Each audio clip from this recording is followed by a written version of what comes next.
يجي يقول لي انا عاوز المسيح، طبعا شيء مفاجئ. لانه بالقعده اللي صارت قبل 3 ايام كان في مقاومه كبيره من خيي.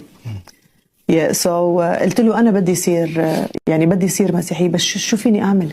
كيف فيني يصير؟ كيف فيني اتقرب منه؟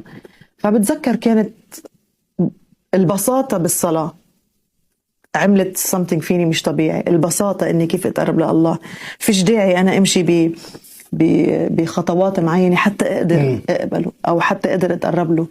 كل اللي قال لي طب تعال نركع ونصلي، كنا مطرح ما نحن قاعدين. قعدت ركعت معه وقال لي، قلت له بس انا ما بعرف شو بدي اقول. قال لي اتس اوكي، انا بصلي انت ردي وراي.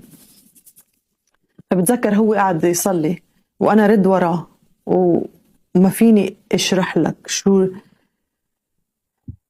كأنه انا فجأة هيك نطيت ونزلت ببحر وعم بسبح براحة، بحب، بطمأنينة، بسلام.